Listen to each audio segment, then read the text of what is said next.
Bismillahirrahmanirrahim. Assalamualaikum warahmatullahi wabarakatuh.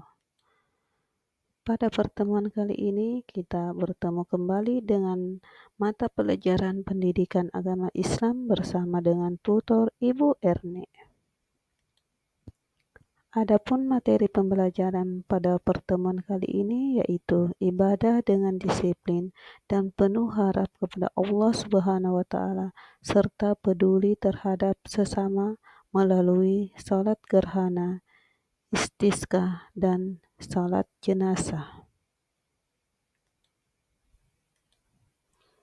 Adapun tujuan pembelajaran yaitu dapat menjelaskan pengertian salat gerhana dan salat istisqa beserta ketentuan dan tata cara pelaksanaan dengan benar, menjalankan ketentuan agama sesuai dengan syariat, serta memiliki rasa ingin tahu yang tinggi.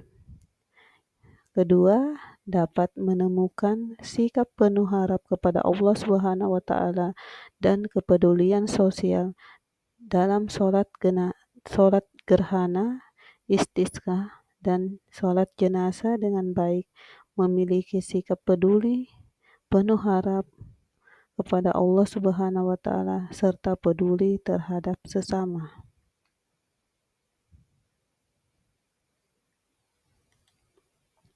Baik, kita masuk pada materi pertama yaitu pengertian, ketentuan dan tata cara pelaksanaan. A. Salat gerhana. Salat gerhana dalam fikih Islam dikenal dengan istilah salat kusufain yang berarti salat dua gerhana, yaitu salat yang dilakukan pada saat terjadinya gerhana matahari maupun bulan. Secara khusus, salat yang dilakukan pada saat gerhana matahari disebut dengan salat kusuf, sedangkan salat yang dilakukan pada saat gerhana bulan disebut dengan salat kusuf. Hukum salat gerhana sunnah muakkad atau sangat dianjurkan. Pelaksanaan disunnahkan secara berjamaah. Meskipun demikian, salat gerhana boleh dilakukan secara munfarid atau sendiri-sendiri. Waktu pelaksanaannya selama terjadinya gerhana, baik matahari maupun gerhana bulan. Salat kusuf dilaksanakan pada waktu mulai terjadi gerhana matahari sampai saat matahari nampak utuh seperti semula. Sedangkan salat khusuf dilakukan pada saat gerhana bulan sampai dengan bulan kembali nampak utuh. Salat gerhana dilaksanakan sebanyak 2 rakaat dengan 4 kali rukuk. Berikut ini tata cara pelaksanaan salat gerhana. Yang pertama yaitu berniat. Pada dasarnya, niat wajib dilakukan di dalam hati bersamaan dengan takbiratul ihram, sebagaimana ulama khususnya yang mengikuti mazhab Syafi'i berpandangan bahwa untuk membimbing hati, niat perlu dilafalkan dalam bacaan yang dibaca sebelum takbiratul ihram. Jika dilafalkan atau dibacakan, niat disesuaikan dengan kondisi salat yang akan dilaksanakan. Misalnya jenisnya khusuf atau khusuf, menjadi imam atau makmum, serta berjamaah atau sendiri. Yang kedua yaitu takbiratul ihram, yakni membaca takbir sambil mengangkat tangan. Yang ketiga, membaca surah Al-Fatihah. Membaca surah Al-Fatihah dilanjutkan dengan membaca ayat atau surah Al-Quran. Bacaan Al-Fatihah dan ayat surah Al-Quran di dalam Al-Quran itu dibaca dengan nyaring, baik dalam salat khusuf ataupun khusuf. Yang keempat adalah rukuk. Yang kelima adalah berdiri dari rukuk, dilanjutkan dengan membaca Al-Fatihah.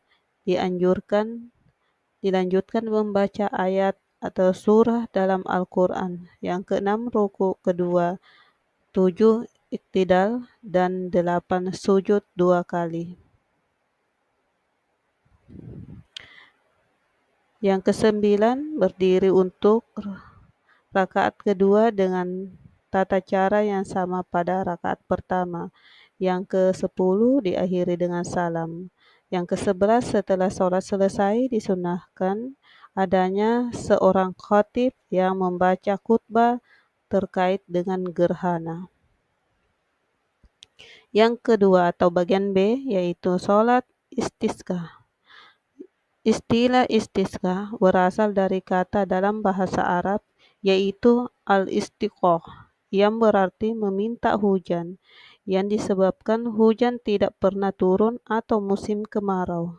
Dalam fikih, meminta hujan kepada Allah Subhanahu wa Ta'ala dapat dilakukan dengan beberapa cara. Sekurang-kurangnya, meminta hujan bisa dilakukan dengan berdoa, baik sendiri maupun bersama-sama. Hujan bisa dilakukan dengan menyelenggarakan sholat istisqa.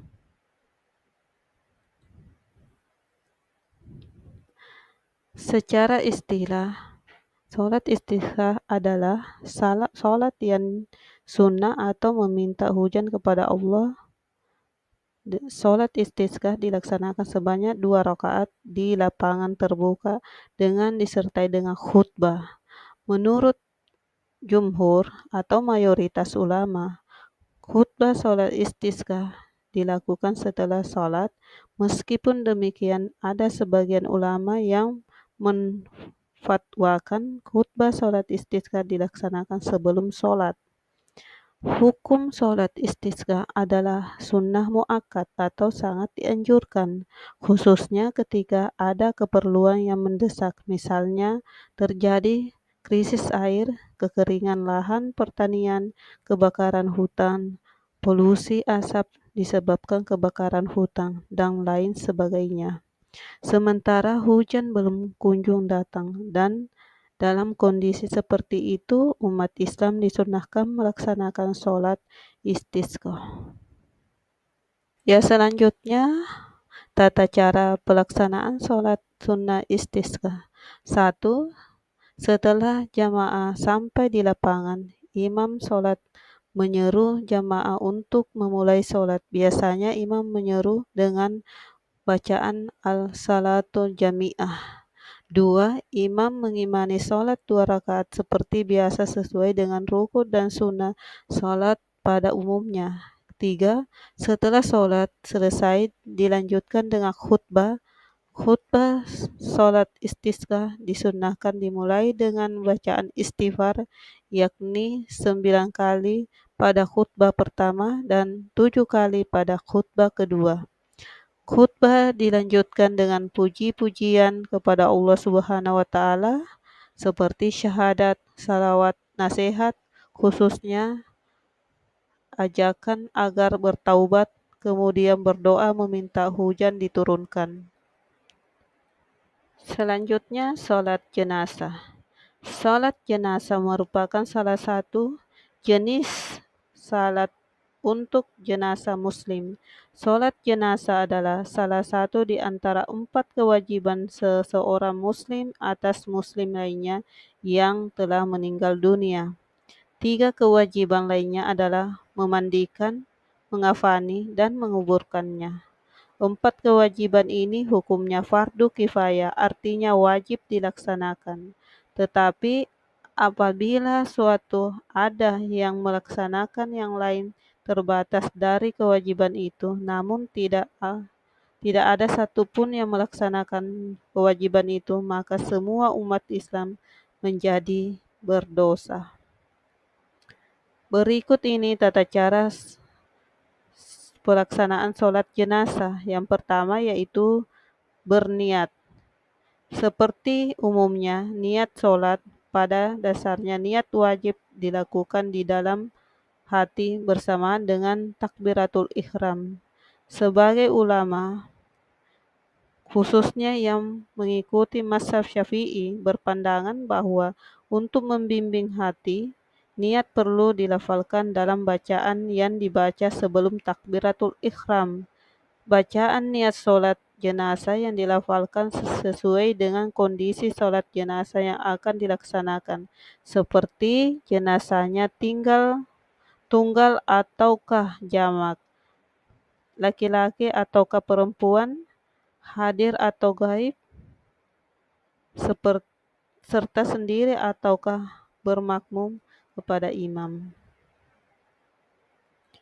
Yang kedua yaitu berdiri. Sholat jenazah wajib dilaksanakan dengan berdiri sebagaimana ketentuan dalam sholat fardu, kecuali ada halangan yang menyebabkan tidak bisa berdiri. Jika jenazahnya laki-laki maka posisi berdiri jika dilakukan sendiri atau menjadi imam sejajar dengan kepala jenazah, sementara jika posisi jenazahnya perempuan maka posisi berdiri berada di bagian tengah jenazah. Yang ketiga, takbir 4 kali. Takbiratul ihram termasuk dalam hitungan 4 takbir itu. Pendapat yang masyhur berpandangan bahwa 4 kali takbir itu diiringi dengan mengangkat tangan pada setiap kali takbir. Meskipun demikian, ada sebagian berpendapat yang pandangannya bahwa mengangkat tangan hanya dilakukan pada waktu takbiratul ihram. Keempat, membaca Al-Fatihah setelah takbiratul ihram. Yang kelima, membaca salawat Nabi atas Nabi Muhammad SAW setelah takbir kedua. Yang keenam, mendoakan jenazah setelah takbir ketiga. Sebagaimana ayatnya yang berbunyi, Bismillahirrahmanirrahim. Allahumma ghafir lahu warhamhu wa'afihi wa'fu anhu. Yang artinya, ya Allah, ampunilah dia, rahmatilah dia, bebaskanlah dia, dan maafkanlah dia. Doa tersebut adalah contoh doa untuk jenazah laki-laki. Pendapat yang masyhur di kalangan umat Islam menganjurkan agar membedakan bacaan doa jika jenazahnya perempuan, yakni dengan mengganti kata ganti pada bacaan doa sesuai dengan jenis kelamin jenazah dari hu menjadi ha. Selanjutnya, membaca doa setelah takbir keempat. Pandangan yang masyhur di kalangan umat Islam berpendapat bahwa setelah takbir keempat membaca doa berikut jika jenazahnya laki-laki. Yang kedelapan diakhiri dengan salam. Baik, mungkin itu materi pada pertemuan kali ini, dan adapun kesimpulan materinya yaitu sholat gerhana, sholat istisqa, dan sholat jenazah merupakan ibadah yang memiliki ketentuan-ketentuan yang khusus. Sholat gerhana adalah sholat sunnah yang dilaksanakan pada saat terjadinya gerhana, sementara sholat istisqa adalah sholat sunnah yang dilaksanakan dalam rangka meminta diturunkan hujan, sedangkan sholat jenazah dilaksanakan dalam rangka memenuhi hak manusia yang sudah meninggal. Masing-masing memiliki ketentuan khusus yang diatur dalam fikih ibadah. Baik, adapun tugas pada materi kali ini yaitu, menurut Anda mengapa bisa terjadi yang namanya gerhana matahari dan gerhana bulan? Silahkan ditulis di kolom komentar. Mungkin inilah materi pada pertemuan kali ini, dan saya akhiri dengan ucapan wassalamualaikum warahmatullahi wabarakatuh dan terima kasih.